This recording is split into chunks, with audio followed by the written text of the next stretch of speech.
Well, my finger must have hit the screen. It got cut off, but basically you get the idea with the maintenance log I did, what I've done to this car. It's actually in good shape. You don't have to do anything to this thing. You can make your own improvements. I would just kind of drive and enjoy it.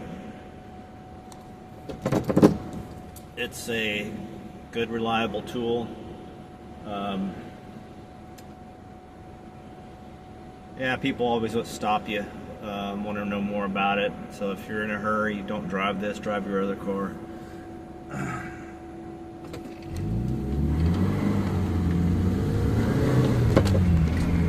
But I was about to turn the page to show you the new tires I got from Walmart. They're Hanuks or something like that, some kind of Swedish tire. They weren't junk tires. They were good quality tires. I think they were even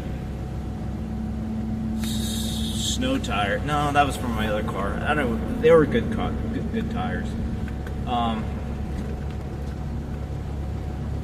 This car is lightweight, so it's not hard on tires at all. These tires will last a long time. There's something else I'm going to tell you about this truck before I realize my video is not recording anymore.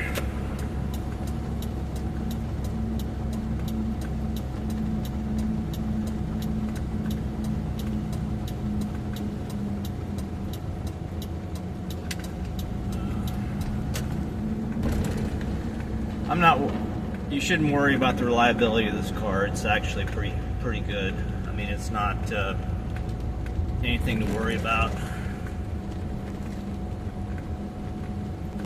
The engine's going to last you forever. I think I was going to talk to you about the oil. I do all my cars. I change the oil every 3,000 miles on my Japanese cars, because I basically look at the odometer, any multiples of 5,000. That triggers me to change the oil. Like, I'll change the oil at 10,000 kilometers, then 15,000 kilometers, then 20,000 kilometers, and so on and so forth. And my American cars, I basically I change it every 5,000 miles, just because there's less figuring. But 3,000 miles is good to change your oil, and it's always good to use full synthetic oil. Keeps the gunk out. And these engines were actually designed to use cheaper oil, because the Japanese are more, more economical. But if and they're designed to last a long time in Japan. So you're doing doubly good by putting full synthetic in this thing and changing every 3,000 miles. The book says 5,000 kilometers. The book says you can go up to 10,000 kilometers. But that's just light driving. If you look at the fine print, should be every 5,000 miles. But like I said, I like to change oils and have a non-oil eating engine. This engine does not eat oil. Let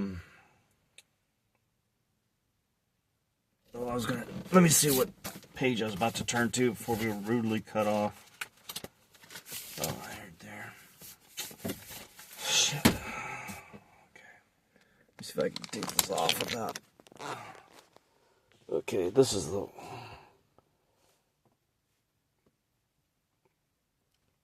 Yeah, this is an off-brand Snow Guard snow tire.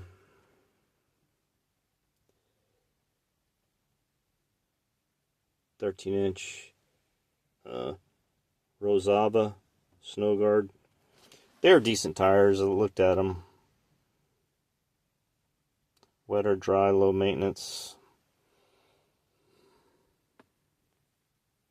They were $55 a piece.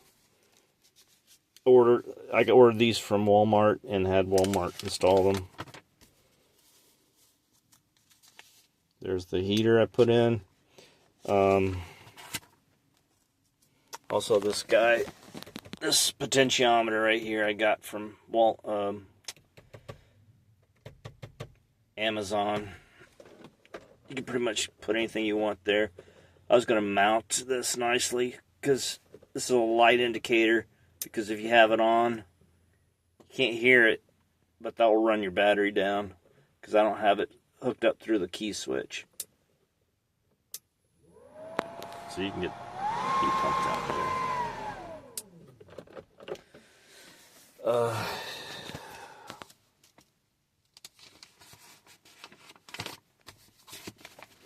Painted the truck, got the alignment done. The reason I got the alignment done because I was going down after the tires mounted, I started getting that on the tires on the front, coming from the front. I took it to mechanic. He looked at it, he says, no, you got to get alignment. So I went to the Toyota dealer to get the alignment, and they did, but I still have the chirping tires. I want to rotate the tires and get rid of that. That's pretty much it about the maintenance.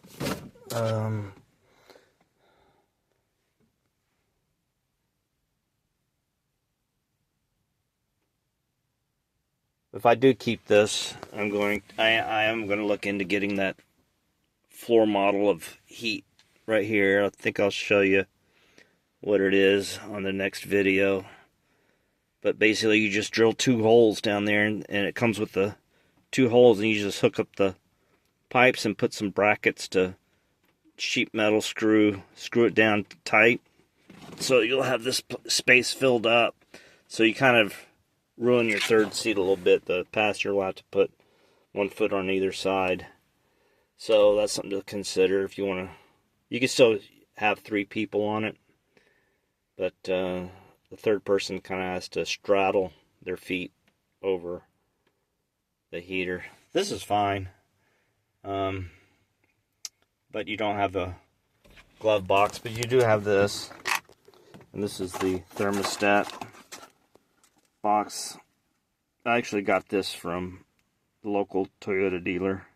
So there's some parts you can get from the local Toyota dealer, but I'll have to show the person that buys this where the websites you can get, actual parts for this car.